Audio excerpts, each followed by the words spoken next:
Besides carrying a mammoth hog my whole life, I'm also carrying the burden of owning a repair shop in an industry that has been slowly dying due to factors created and controlled by greedy corporations. Factors that could be easily eliminated if our politicians chose to rein in big tech's insatiable bloodlust for profits, instead of euthanizing people's pet squirrels and raccoons. Rest in peace, Fred and Peanut. In this video, I'm gonna share my experience as a repair shop owner struggling with the biggest obstacle that is slowly killing my business by preventing me from doing my job correctly. And that obstacle is buying parts. At the same time, I'll be repairing and upgrading a top-of-the-line device where I demonstrate firsthand how this purposeful obstruction can detour even the simplest repairs, causing a perfectly capable device to end up in a landfill.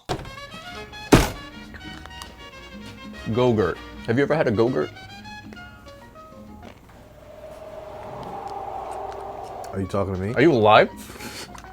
What the hell? Yeah, I've had the You've had a Gogurt? I'm having a Gogurt. Did you ever punch yourself in the face trying to squeeze out one of those popsicles? What are those things called? The frozen sticks? You know, when you're trying to get the sugar out of it and you squeeze it like that? How would you do that again?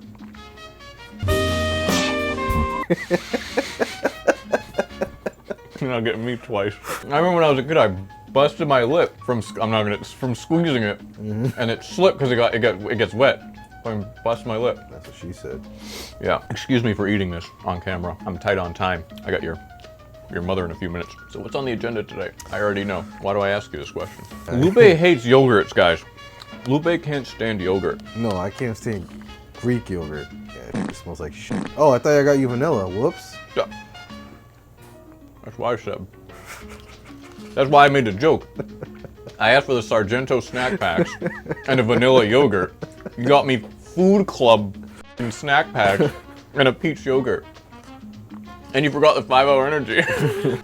Successful trip. Those scratch off tickets are more important. I don't blame you on that. So I was like, yo, I don't see the vanilla. So I saw the vanilla and I thought I grabbed the vanilla. It was in the vanilla section. Maybe because I was reading the label on the Lunchables. You can read? Oh yeah, the Lunchable. The Lunchable, never forget. Lupe had his Lunchable today. I had a cheat day today. Garbage. You know what you should buy? Lunch. Speed. All right. Speed. All right. Speed? Okay. Speed. Today we have an actual good HP. This is what HP can make if they actually applied themselves. Just think if you actually applied yourself instead of playing Black Ops 6 24 hours a day. The things you could do. So this ZBook, let me see if I can remember this. ZBook G4X2? Let's see. I took the screen off because I'm already repairing it, but HP ZBook X2 G4. Damn it. Is that what I said? G4 TV, baby. G4 TV, rest in peace. So this is a really, really, really cool laptop. Running a 7th Gen i7. You guys probably don't care about the specs. Who watches these for the tech anyways? But it's a very nice laptop. It's a touchscreen. It has, look at these little buttons on the side. I don't know what they do, but they look functional. Really cool. It has the anti-glare film on the screen, and it has this little kickstand right here. Wow, Little that's kickstand. fancy. It has 2 USB-C ports, headphone jack, and it has this. This is a detachable keyboard. It is a very nice computer. I actually really like this. So it's crazy when you see this, that HP also made this absolute piece of garbage trash consumer laptop with a hinge that is glued in. Oh, look at this, look at this. That's glue. Are you seeing that? Some tough glue. Yeah. Oh! This HP is here to get some upgrades. He wants a new SSD, upgrade the SSD to a bigger one. He wants more RAM. And this is a very important part of the video. He wants a new battery. Simple enough. It's actually not simple. This thing is kind of sketchy to repair because you have to remove the display, which I already did, which is why I'm not doing it again, because it was very sketchy to remove this. It takes a lot of dexterity from my raccoon-like fingers to get this removed without breaking it. I don't have any beefs with that design though, because it doesn't require any adhesive to be removed or anything like that, like on the piece of Microsoft Surfaces, where you have to remove the adhesive from the bezel. This doesn't require it. I will give credit where credit is due, and HP absolutely deserves credit on this machine. And don't worry, these aren't spy holes in the display, just a webcam and 2 IR sensors, because even HP knows being spied on is creepy. But the reality is, we're all spied on by corporations who collect our info and sell it to basically any company that wants to make money off of it. And though most countries do have laws to remove ourselves from these lists, doing so is so involved and time-consuming, barely any of us take advantage of it. Cause let's be real, ain't nobody got time for that. Thankfully, services like Incogni exist, which is a personal information removal service. It's something my wife and I have been using for a few months now, and I'm proud to have them as today's video sponsor, because this is personal to me. A few years ago, my wife's identity was compromised and someone filed unemployment benefits under her name. We had to freeze her credit, change her cards, and do a ton of other time-consuming steps. It was an incredibly stressful process that took countless hours and cost us hundreds in lost revenue. But the best way to prevent this from happening in the first place is to have your personal information removed before malicious actors can exploit it, which is exactly what Incogni does. All you do is sign up, which takes like 10 seconds, then Incogni sends requests to these data brokers and follows up until the job is done. And if one of the brokers starts giving lip or is dragging their feet, Incogni hounds them like a crazy ex until the job is done and you're taken off these lists. They provide updates and you can see their progress reports every month so you can actually see your data being reclaimed. And these brokers aren't just using your data to send you annoying spam emails or non-stop robocalls, which have become the norm of today. They're selling your info to those creepy people search sites, where your info is at the mercy of stalkers and weirdos that want to know where you keep your toothbrush at night. Even health insurance companies will buy this data and use your web history to raise your premiums, which just puts a cherry on top of this dystopian hellscape that is web privacy. Incogni doesn't let this slide, so whenever a new record pops up on a data broker site, they'll automatically take care of it by conducting repeated removal requests so your data stays off this sketchy market for as long as you use the service. So if you're interested in taking back your privacy, use code SalemTechSperts at the link below to get an exclusive 60% off an annual Incogni plan, and watch as they fight sketchballs to take back your privacy, just like I fight for the right to buy a battery. So I've never worked on one of these before, so if I break it, you guys are gonna see firsthand. Look at that, almost broke it. We're off to a terrible start. All right, definitely gonna disconnect this battery. So this is the reason I wanted to make this video, is this battery. When you bring your computer to a repair shop, you're expecting that repair shop to have some sort of magical supplier for their batteries and for their parts, right? They don't. They don't. When it comes to something like specific, we might know a plug. For example, for Dell parts, I go to Parts People, the second greatest technician that's ever lived, the greatest Dell technician that's ever lived. He sells parts on his website. That company is awesome, but they can only sell the parts that Dell makes available to them. HP sells some parts to certain companies for their distributors. Lenovo sells some to their distributors, but 99% of laptops and devices in general, I'm gonna lob in phones there as well, don't sell genuine parts. The battery is always the biggest struggle here because it's the most common repair. Batteries are the only thing that's guaranteed to have to be replaced on your computer. It happens in your car, right? It happens in your phone. Anything with a battery, that battery is gonna eventually need to be replaced. So why isn't it a law that companies are forced to make batteries available for X amount of years? In the EU, I believe it's a law now, no? The US will never have any laws. The guys that are with me from way back, you guys might remember I was a big right to repair guy. I spent countless hours of my time driving into Boston, testifying to my state, lobbying, making videos, making press statements. Dude, I spent so much time fighting for right to repair, partly for a selfish reason, right? Because I wanted my business to be in business, and one of my main points was, if we don't get right to repair in Massachusetts, I'm going out of business, because this is the struggle I always deal with. And we didn't get right to repair, and I'm no longer offering repairs to my consumers here. Now I pick and choose what repairs I take in, and 99% of repairs I refuse. And I don't refuse them because I don't want to do them, right? I refuse them because I can't get parts as simple as a battery. Now this battery, we could not find on eBay, could we? Nope. Nope. The places that were selling it genuine were clearly not genuine. What a lot of companies will do, they'll take this casing, they'll cut it, see how it's kind of glued in right here? They'll cut the casing, they'll replace the cells, and then they'll repackage it and say it's a genuine battery. They'll keep that there. And sometimes, like I'm gonna show you in this screenshot right here, they put a sticker over the manufacturer logo, and it says void if removed. So if you remove that sticker, you're voiding their warranty, which of course isn't enforceable, but that's how they get you on eBay. So you can't even check to see if it's genuine. I couldn't find this. Not a genuine one. COVID. but I did find an aftermarket one. But this is the problem. We don't have a reliable source for batteries, man. We don't have a reliable source for parts. And this is just the tip of the iceberg. And that's kind of what I wanted to explain in this video. I stopped doing repairs for so many different computers and for phones altogether simply because of the lack of quality replacement parts.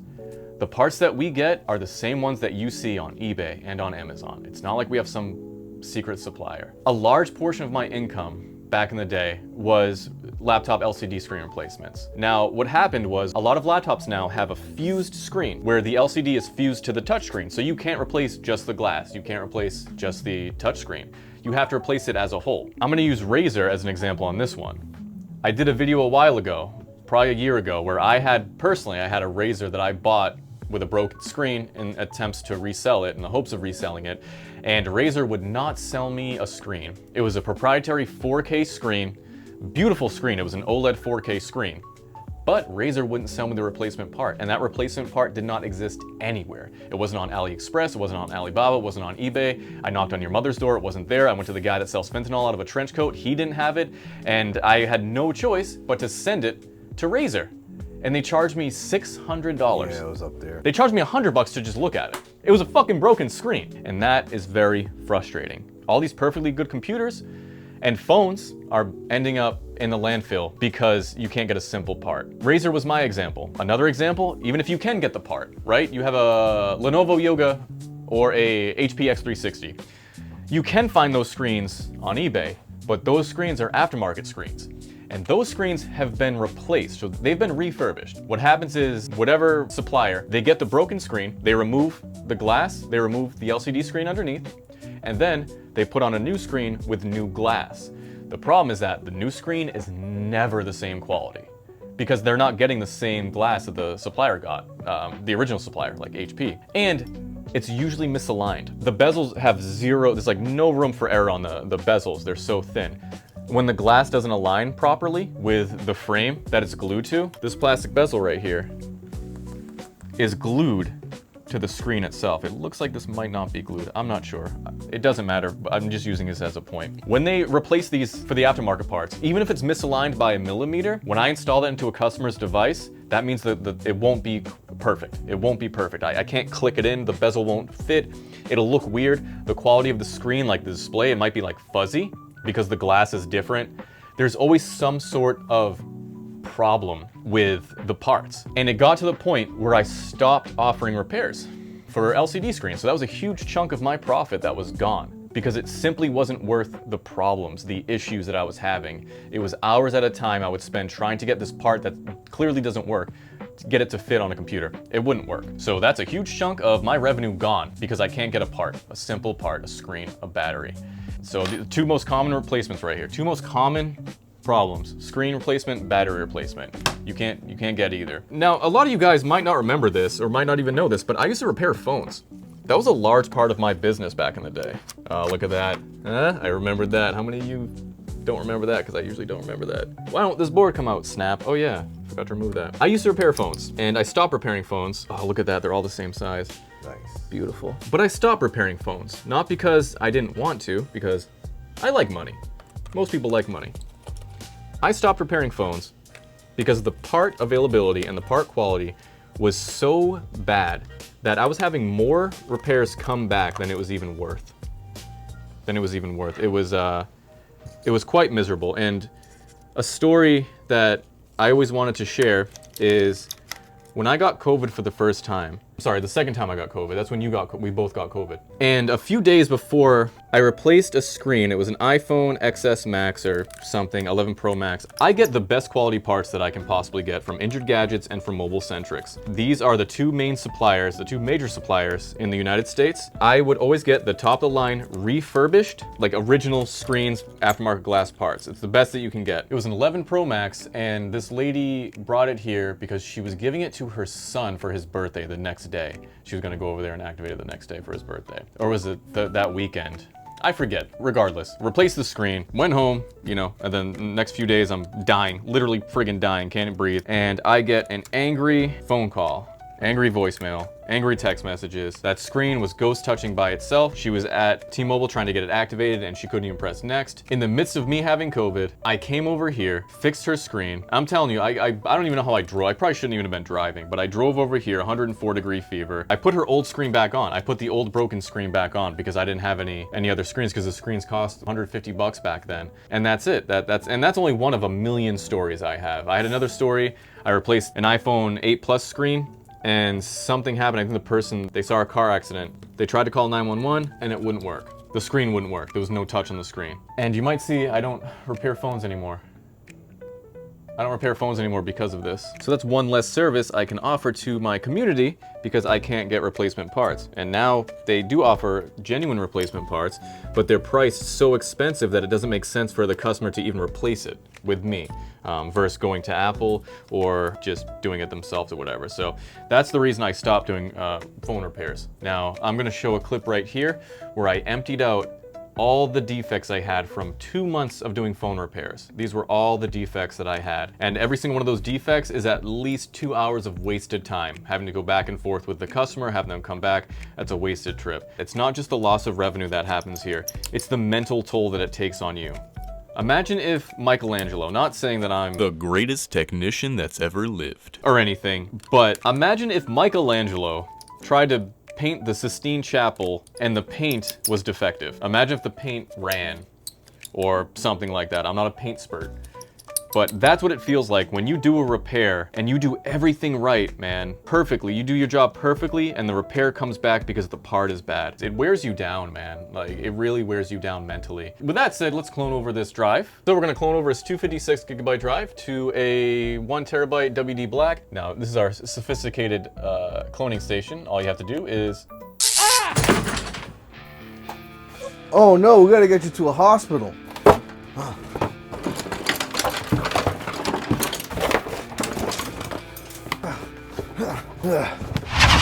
Oh shoot. Oh, hey, I was looking for that.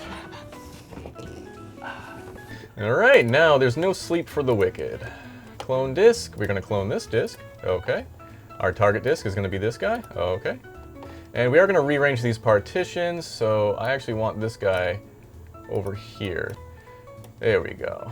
Copy all files, and when finished, I want it to shut down, that way we know it's finished, and we're gonna start. All right, well that's cloning. I'm just gonna upgrade the RAM, which just simply plug the RAM in, and I'm gonna do the thermal paste, which you guys have seen me do a billion times. Now I know this isn't like my normal videos where, you know, the whole thing is a skit, it's a joke and all that stuff. I've been meaning to make a video like this for a while now because I feel like besides Louis Rossmann, no one really sees how difficult it is to run a repair shop and the different types of problems that we run into. Not to keep repeating myself and beat a dead horse, because in every video I'm telling you how difficult it is. I wanted to give you guys a more in-depth glimpse with examples of the little things that add up over time that make it so difficult to run and operate a repair shop. And it's not just me, it's every sort of repair shop nowadays. It's mechanics, it's, you know, cars, scooters, phones, computers, it's really everything now. The reliable replacement parts are just becoming so non-existent.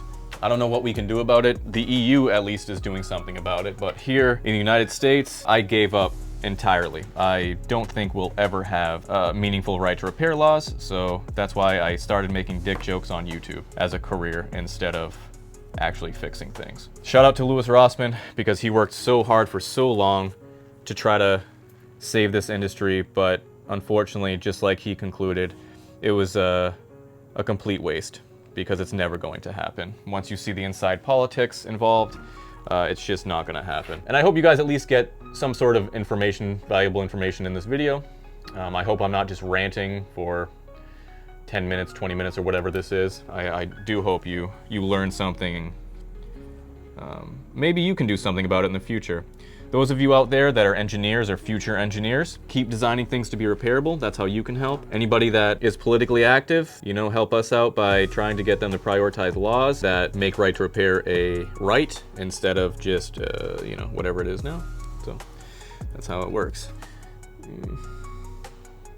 Trying to get this PTM on. It's always the fucking hardest part of this goddamn fucking thing. With the PTM finally applied correctly, it's time to temporarily assemble the rest of the device to make sure the clone worked.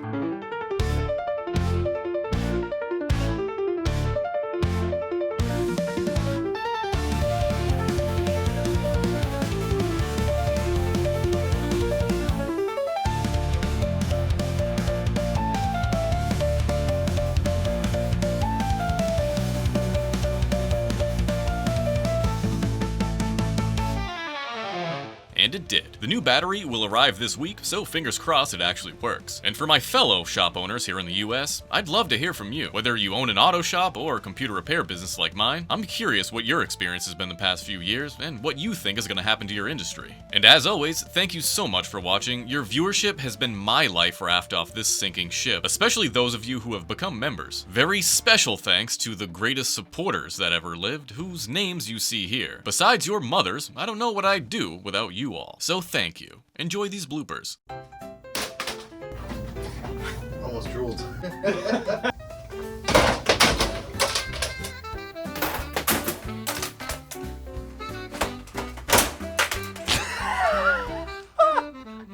Speed run.